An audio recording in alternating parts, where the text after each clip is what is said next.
So I wanted to talk a little bit about my main character today, Ole Betsy. She's a hybrid stamina Templar, and I had a pretty good death match last night, and I thought this was a perfect opportunity. I got some good footage, and it's been a while since I've really done a video to lay out my build here, so I was going to talk about it here today. So I think one of the biggest strengths, if not the biggest strength of the Templar class, is that they are very, very flexible. From one moment to the next, they can either be executing a target from long range, or they can be healing an ally, or providing a cleanse, or brawling.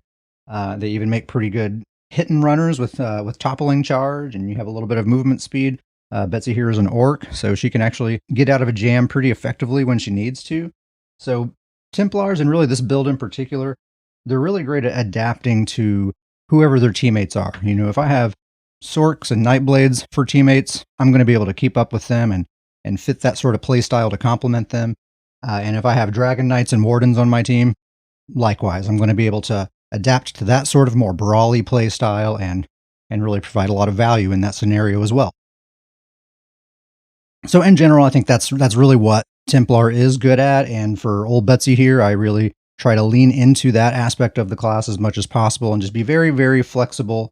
And no matter what kind of role I'm flexing into, I want to be effective in that, and that includes damage and, getting lots of kills as well.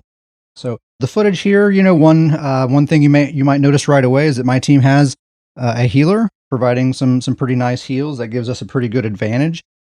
But that's actually kind of one of the examples of what makes this kind of build so great is I recognize, like, okay, we have some support here on the team, so I don't really need to worry about that so much. I can flex into a more offensive role and just, provide that damage, those executes, just focus on doing that as my job. And, if the healer's indisposed, if there's a moment where someone needs some extra heals, of course, I'm still keeping an eye out for those opportunities. But for the most part, that's covered, and I'm just laying on the offense. And as you can see on the scoreboard at the end of the match, our team was victorious largely because Betsy here was able to rack up a whole bunch of kills, taking advantage of the fact that our team did have some extra support. And if that healer hadn't been there on the team, Betsy could have recognized that as well and kind of slipped back into a more supportive role, making sure that everyone has a cleansing circle to stand in, kind of maybe not being as offensive, so I have plenty of resources to heal people when they need it and that kind of stuff. So I think that's just what's great about Templar is that flexibility and their ability to adapt from one moment to the next. I really think it is the very best class you can play in the solo queue. And I know that opinions are going to differ on that, and what's considered the best is different for different reasons for different people. But that's just my opinion, because there's no other class that has that ability to kind of carry their team regardless of what it is that team needs.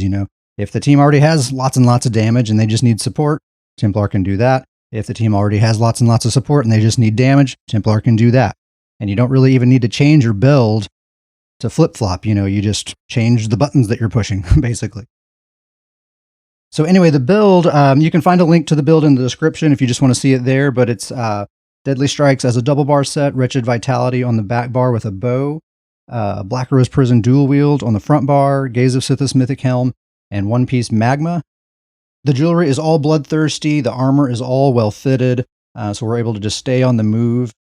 Templars need that bloodthirsty jewelry, I think, because outside of the beam, they were nerfed, several patches ago, and they need some extra help with that upfront damage, with that non-execute damage. And bloodthirsty really helps with that, because it's really not too hard to take like 25-30% of someone's health bar out. And then once you get that far, then the bloodthirsty starts kicking in and you really start eating into them. And then you get them down into that beam range and they're toast.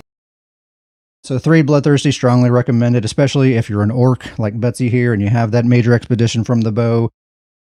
The cleansing circle can kind of sort of function as snare removal. I don't have, race against time or anything like that on this build.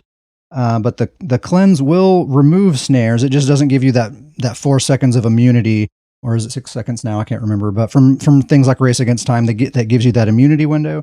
The cleanse doesn't give you that, but it will at least remove the snares, so you can kind of like dodge cancel that cleanse to get out of the root, and then you're kind of free from there unless you get rooted again.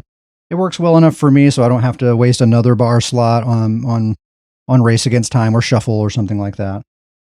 So for that reason, I like the cleanse. It's also another heal over time. It's a heal over time for my allies. It gives them the opportunity to cleanse. Usually on most Templar builds, you're able to either slot the cleanse or the living dark bubble, not both. And opinions differ on which one is better. I really think the cleanse has a lot more value, especially with all the status effects and dots and all that stuff that are abundant these days. This next patch, status effects are getting majorly buffed. Those kinds of builds are going to be hugely popular.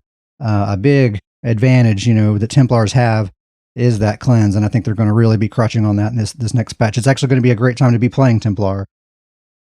So, and the offense, it's all about these stacking AoE pulses that I'm kind of casting on myself. So, Solar Barrage, Deadly Cloak, the Crescent Sweep Ultimate leaves that lingering AoE pulse, and then Jabs is an AoE. And what's nice about all that is it's none of that stuff requires a target. None of it is dodgeable or cleansable or anything like that.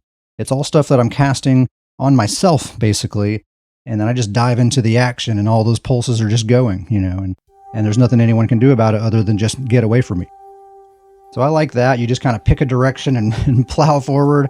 As a Templar, you have tons and tons of heals. So a lot of times you really just can sort of trade hits with people and come out on top.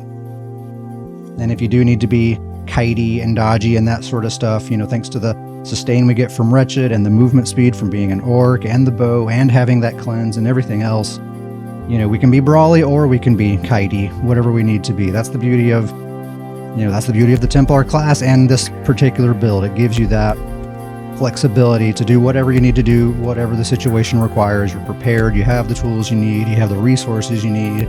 It's all there. So, that's Ole Betsy. Hope you enjoy it. See you later.